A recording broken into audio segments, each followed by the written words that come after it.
Alrighty, welcome back everyone. We just talked about a couple of different games coming up this upcoming weekend. Definitely a couple of huge ones and a couple of games in the SEC that going to be a little bit sketchy. Texas taking on Kentucky. We also have Alabama going to Oklahoma. A couple of games that could totally switch up the conference race and the CFP race in a lot of different ways. But let's get into a little bit of a hot take Thursday. I'll break down a couple of the CFP takes I have for you, and a couple of them are going to be a little bit upsetting for some of the other fans out there, but at the end of the day, I got to be able to speak my truth, got to be able to say what I think, and I think for this first one, I'm going to get a lot of love. I'll be totally honest with you. We got to change the selection committee. And first of all, this is not an attack on those people or the work that they do. I do believe that they do the best they can. I do believe that they are very good people. I do believe that they are trying to do their best. That being said, we have to get other people in there, very respectfully. Now, there are very qualified individuals. There are players, there are former players, there are former coaches, there are reporters in there. There are not nearly enough of them. 9 of the 13 people are ADs at a certain university. And not to say that ADs don't know enough about football, but to say ADs don't necessarily have the emphasis on football that I would like them to have if they're going to decide who is playing for a national title. Plain and simple. I really do think that this should be fully comprised of former coaches, former players mainly, those two groups, and then you have a couple of media personalities. I really do think that's the best way to go about it. People will argue tooth and nail of who the media personalities should be, who the biases of those media personalities are, will Nick Saban put on for Alabama, all of these different things absolutely will come up in the conversation. I'm not arguing that. But I would argue it would happen even more when you're talking about an AD or when you're talking about someone that might not have the inside knowledge of a football program, of a football team, where a Nick Saban would, or where maybe a Joel Klatt would, or maybe a couple of these other guys, Danny Cannell, a couple of these other guys absolutely would. So you're going to have a battle one way or the other. You are going to have biases in that room. That is absolutely unavoidable because this is college football. This is sports. People are going to have biases when they walk in that room. I personally believe that former coaches, that former players will actually have less biases because they will understand what the football is being played in front of them. They will be able to discern which is the better team, which is the most deserving team, all of that type of stuff because they've lived all of those scenarios. They haven't necessarily seen them play out in front of them. They have literally been inside of those scenarios. So that's kind of the big difference to me. It's not to say that ADs don't do their best work or don't try their best or are downright bad at this. Is just to say we have to have people that have been on the field, that have felt those moments, that know what it's like to do what Oregon did last week, to play 8 straight games and go on the road and beat a team like Wisconsin, that knows how hard it is to do some of the things like play a full SEC schedule, that knows how hard it is to play a lot of these different really, really tough out-of-conference games. All of that stuff has to be taken into account, and not to say ADs don't do it, I just don't think they can do it to a degree that all of these other people can, that all of these other players, coaches, even media members can to a certain degree. So obviously, you are going to have biases in that room. The good news about having different media members in there is you can pluck someone from Fox, you can pluck someone from ESPN, you can pluck someone from CBS, and you would hypothetically, you would have different biases in that room. A lot of people say ESPN is biased toward the SEC. They definitely are. And that obviously will lend itself to them kind of pushing that narrative. On Fox side, they'd rather have a couple of Big Ten teams in there. That would help them out in the next year when they come to the media rights deal. So they would want a little bit more Big Ten involved. And for CBS, it's a little bit of a mix. They want a little bit more Big Ten, a little bit more Big 12. It would be you kind of playing around with different stuff. And you'd obviously have to play around with this group and definitely not make sure that not the wrong people are in there.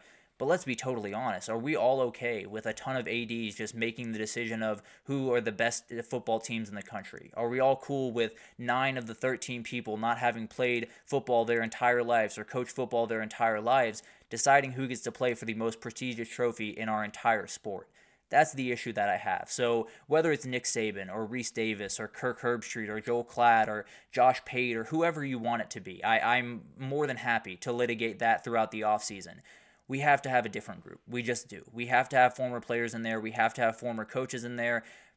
We could argue about the media personalities a little bit. I'd be more than happy to go back on that just a little bit as long as the former coaches and players were involved. But at the end of the day, we are not selecting the best teams in the country with the right people. We're just not. So we have to find a way to get a right selection committee in there. Much respect for the work that those people do. But as of right now, we are not seeing this play out the way that we want it to. I don't think any of us are. we have to get new people in there. We have to get a totally new system for that selection committee in there. I wouldn't necessarily love going purely to a formula. I kicked around that idea a little bit, but I do think there has to be some human element in this with a sport that is so much human element. I do think we have to add that in, but I do think we have to have just more qualified people in that room. Again, not trying to disrespect the committee, but a little bit trying to disrespect the committee. But moving forward, get rid of the auto buy system. I didn't understand it when it was brought up initially. I understand why it was agreed to by all the different people because you wanted to get this thing over the finish line. But let's just be totally honest. The number 12 team in the country is getting a bye and Ohio State isn't. That's insane. It just is. I love Boise State, and I think they're a very good team. And with this format, they do technically deserve to be a top 4 team to be getting that bye. I just think the auto buy system is ridiculous. I think the idea that you win a conference that might not be quite as tough as this other conference over here, you're automatically in. And I understand that they should be in the field. I'm not mad at the auto bid system. I think it's more than fine to put the Big 12 champion, more than fine to put the ACC champion, and more than fine to put the Group of 5 team in that field.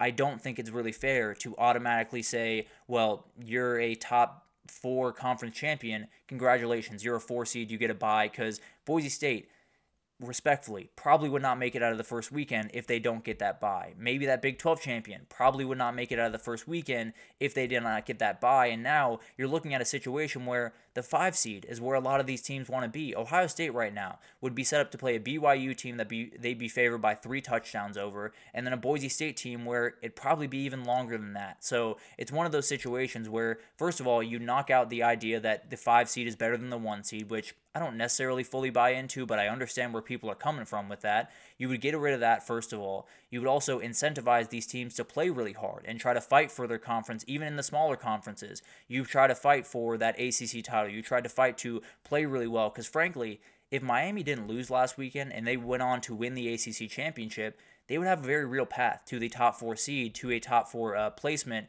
But it should just be the best 4 teams. It should just be whatever the committee decides is the best 4 teams in the country should get the bye. If we're trying to incentivize teams to play throughout the year and to play every game harder and to play every game very aggressively, this is probably the way to do it. You know, you have a couple of teams that are not necessarily in line for a bye by any means. They're probably not playing quite as hard. And Notre Dame's a team where I understand this system is plenty fine for Notre Dame. I'm not necessarily arguing for Notre Dame in this scenario. But the reality is, the highest they can go is number 5. The highest they can ever be is number 5. If they're the number 1 team in the country, I think they should get treated like the number 1 team in the country. I do think they should join a conference, which is a totally different conversation. But as of right now, I just don't see why this doesn't happen. I get that you want to keep the Big 10 or Big 12 and ACC involved. I totally understand that. But as of right now, we are having the wrong teams get those buys. We are using these buys in the wrong way, and we're incentivizing teams to not want to get them, which is not the way that this should go, not the way that you want it to go. So get rid of the auto buy system. Let these teams fight it out. Let the 4 best teams get those buys, and then that 5 seed will not be quite as coveted as it is right now, and people won't be arguing, is it better to get the 5 instead of the 1? That's absolutely ridiculous, and it's a real argument to be had right about now with this auto buy system we have. And then we got this one. The SEC and the Big Ten breakoff is relatively imminent if we avoid one, or if we don't get this one thing. So let's break it down really quickly. This is something I'm very worried about. I think a lot of people around the sport are very worried about it, to get this AFC, NFC type format between the SEC and the Big Ten. It is a very real thing. I'm sure they've talked about it behind closed doors. I'm almost certain they've talked about it behind closed doors. I don't know how readily they are to do that, but let's just say, Tennessee being left out, I don't know if that would be enough. I know it would make Greg Sankey very mad. Keeping Indiana out, I don't know if it would be enough. I know for a fact it would make Tony Petitti very mad. So you'd be in a very weird spot where maybe you'll have a fight on your hands. If Tennessee is left out for a 1-loss Indiana, or Indiana's left out for a 2-loss Tennessee, could it be the Big Ten and the SEC going at each other, or could they come together and say, I'm very mad about this situation, you want more power in this situation, so let's go take our ball, let's go play elsewhere and handle this ourselves. I think that's a real reality that we could be staring down in a couple of weeks. Now, one area that I absolutely promise you that this will happen. I'm not sure it'll happen in the Tennessee case. I'm not sure it'll happen in the Indiana case. I promise you, if Bama or Texas loses the SEC championship and falls out, I promise you, they will have a fight on their hands. I promise you, the SEC and the Big Ten will immediately get together. They will immediately start to write together a little bit of an agreement, and they will probably have a postseason set up by the end of February, if I had to imagine. Because if you're going to drop out people for playing in those conference titles, you're doing the wrong thing, just plain and simple. So I hate to say it. So all of this stuff is around us right now. All of this stuff feels like a cloud over our head, and it's just waiting to pour on us. I do think there is still a little bit of sunlight. I do think there is still a little bit of an opening here, and it comes at the expense of Notre Dame. And I hate to say it, but Irish fans, I apologize, but here it is. If Notre Dame were to lose to USC at the end of the year, a lot of these scenarios would be sidestepped for now. It would be sidestepped for this year. As of right now, I apologize to Irish fans, but them losing would solve a lot of problems. If they were to lose, I think Indiana, I think Tennessee would get in. I think the SEC and the Big Ten would not have a ton of gripes to be had, unless a couple of the teams fell out on the conference championship week or something like that. Other than that, they wouldn't have too much to get mad about other than the auto buys, which we already talked about. So it's going to be really interesting to watch. It might be unfair that all of this stuff is happening around them. It might be unfair that we might need Notre Dame to lose for the future of college football, but we might just need Notre Dame to lose for the future of college football. As crazy as that sounds, that might open a door where the Big Ten and the SEC aren't stamping their feet at the end of the day. And then the next college football playoff format will seem unfair and will look unfair and probably will be unfair, but it will also make more sense. It will also be more correct, and I'll fight this pretty much tooth and nail with just about anyone that will do it with me. But 4 SEC teams and 4 Big Ten teams are likely to get in. 8 out of the 12 teams are likely to be from those 2 conferences. These teams are not going to miss out. Let's just be totally honest. Whether you give them the auto bids, whether you don't give them the auto bids, they are going to find a way into that thing because those are the 2 best conferences. Much respect to the Big 12 and the ACC. I think they play much better football than a lot of people around the country give them credit for. They are not playing the same level of football that the SEC and the Big Ten are playing. They just aren't. So it's one of those situations where in the next iteration of this, I think it's going to be 14 teams. I think 3 bids are going to go for the SEC and the Big Ten, and that's just going to be the way it is. I really do think that's probably the way we're going if the SEC and the Big Ten don't break off and make their own thing, which we can talk about in time. But at the end of the day, I do think it's going to be 3 auto bids for each of them. I think they're going to fill up those auto bids and more. I don't think we're going to have to shove SEC teams or shove Big Ten teams into those auto bids where they don't belong. That's pretty much the baseline here. Obviously, I don't necessarily love the idea of giving a ton of auto bids to certain conferences or pushing all the weight behind these 2 conferences. But I will say, regardless of if you do it or not with this format, they're going to find a way in. So give them 3 auto bids. Give them 4 auto bids in a 16 playoff format. They're going to find a way in. They're going to get those 4 auto bids in. We're not going to really argue that those are 4 teams that deserve to be in the field. So it's going to be really interesting. Frankly, I'd love to reimagine the playoff, go backwards a little bit, and reimagine what this thing should be to make it fair, equitable, to make it fun. But at the end of the day, you have it in the hands of the SEC and the Big Ten, and we're probably just going to have to hope that they make the right decision. We're probably just going to have to hope that they keep a lot of these people in the fight, and they don't necessarily have the motivation that I would like them to have to keep them in the fight. So it's going to be interesting to watch, no doubt about that. It's a little bit unfair. It's a little bit biased. I'm not arguing that.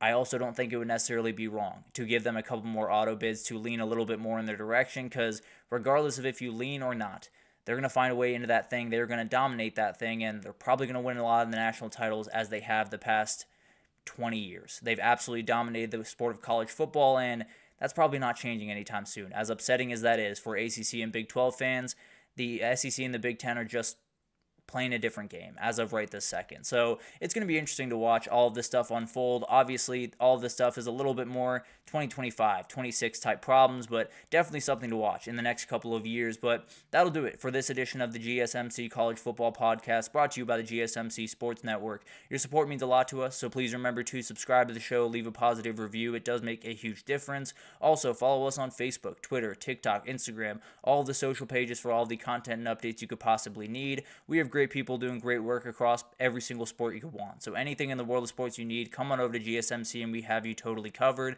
But thank you once again for listening, and I will see you guys tomorrow to wrap up this Week 13 slate.